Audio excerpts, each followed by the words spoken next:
Aum awignam astu namasidhan sangkala lumereng sangkaning loro Wisnu kena ing loro lungguh ing otot lan amperu kang loro mulya dening Bathara Brahma. Brahma kena ing loro mapaning daging lan ing Dalam kebudayaan Jawa, ruatan Murwakala bukan sekedar upacara adat, melainkan sebuah ritus kosmologis yang berakar pada pandangan hidup tentang keseimbangan antara manusia, alam, dan kekuatan adi kodrati. Takut dulu dengan hatimu diri. Kok begitu gimana ya? Engkau kue anggere ketemu nonton itu untuk. Tradisi ini hidup dan berdenyut dalam berbagai kitab lontar, serat, serta karya sastra klasik seperti Serat Murwakala, Serat Sudamala, dan lakon-lakon wayang kurwa yang diwariskan turun-temurun oleh para empu dan dalang sebagai pusaka rohani bangsa. Ruatan pada hakikatnya merupakan upaya pembebasan, membebaskan seseorang dari potensi nasib buruk, ancaman mara bahaya, serta pengaruh Batara Kala, sosok simbolik yang dalam mitologi Jawa melambangkan waktu, kehancuran, dan ketidakseimbangan kosmos. Dewan manci, dewan waktu. Kagan, yang jauh-jauh waktu nih uang. Jadi saya bilang, uangnya kemurusung hatinya kemurusung, ora iso mikir uripe dhewe sing becik iki kudu piye. Saka bingungnya nganti iso nindakake sing werna-werna. Nah, niku mergo doyak karo wektu niku wae. Jajarane metu ngendi? Ruwatan. Dalam kisah-kisah klasik, Batara Kala lahir dari ketidakterkendalian nafsu Batara Guru. Karena asal-usulnya yang tidak sempurna, Kala kemudian menjadi penguasa wilayah kegelapan dan diberi kuasa memangsa manusia tertentu yang disebut anak Sukerta, yaitu mereka yang sejak kelahirannya dianggap berada dalam kondisi rawan secara spiritual.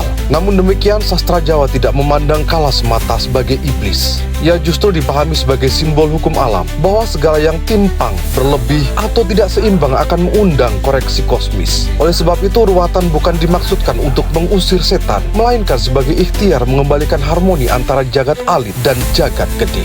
Dalam tradisi Jawa, anak Sukerta bukanlah anak terkutuk, melainkan anak yang secara simbolik memikul beban kosmis tertentu karena pula kelahirannya.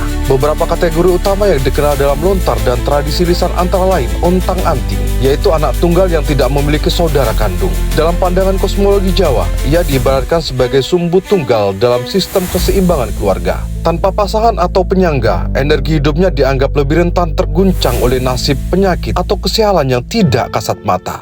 Yang namanya Sukerta itu adalah suker itu atau reget. Orang itu punya reget yang harus dihilangkan, tapi tidak kesemuanya orang. Jadi Sukerta itu ada satu ontang-anting. Ontang-anting itu orang yang punya anak satu, perempuan atau laki-laki, itu namanya ontang-anting. Karena itu, ruatan bagi anak ontang-anting bukanlah untuk menakuti, melainkan sebagai ikhtiar memberi pagar spiritual agar ia tumbuh dengan selamat, panjang umur, dan kuat jiwanya. Kategori lain yang dikenal luas ialah sendang apit pancuran, yakni susunan 3 bersaudara dengan komposisi laki-laki, perempuan, laki-laki. Dalam simbolisme Jawa, 2 anak laki-laki dianalogikan sebagai pancuran, arus yang kuat dan dinamis. Sementara anak perempuan di tengah sebagai sendang, yaitu mata air yang tenang dan meneduhkan. Keseimbangan ini dianggap rawan terganggu karena pusat kelembutan diapit oleh 2 energi maskulin yang dominan. Jika tidak diruat, kondisi ini dipercaya dapat membawa potensi konflik batin, kesialan jodoh, atau ketidakstabilan perjalanan hidup. Selain 2 kategori tersebut, lontar dan tradisi pedalangan juga mengenal berbagai bentuk Sukerta lain, seperti uger-uger lawang, yakni 2 bersaudara laki-laki semua, yang secara simbolik diibaratkan sebagai 2 pintu saling berhadapan sama-sama kuat, tetapi rawan benturan energi. Ada pula kembang sepasang, 2 bersaudara perempuan semua, yang melambangkan keindahan dan kelembutan ganda, namun dalam kosmologi lama dipandang memerlukan perlindungan spiritual agar terhindar dari gangguan halus. Termasuk pula seperti kondisi kelahiran unik, seperti lahir tepat saat gerhana, lahir dengan ari-ari tertentu, atau lahir pada weton yang dianggap berat. Semua ini tidak dimaknai sebagai kutukan, melainkan sebagai tanda perlunya laku spiritual tambahan. Dalam praktiknya, ruatan Murwakala biasanya disertai dengan pagelaran wayang kulit berlakon Murwakala, pembacaan doa-doa Jawa kuno, prosesi siraman, pemotongan rambut secara simbolis, serta pemberian sesaji sebagai lambang penyelarasan unsur alam. Namun makna terdalam ruatan tidak terletak pada sesaji atau mantra, melainkan pada kesadaran kolektif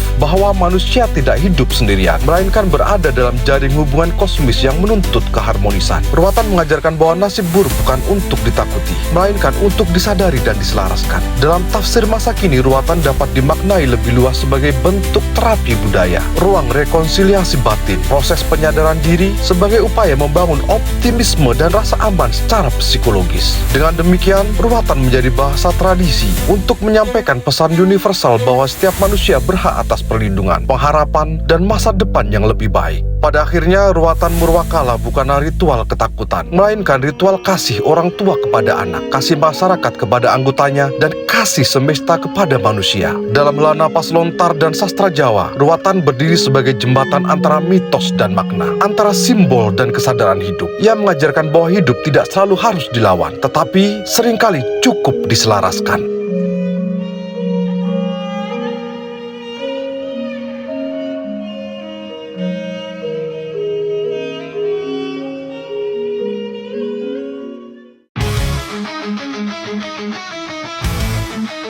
Jejak Peradaban Nusantara, kita luhur pengabdian untuk Nusantara.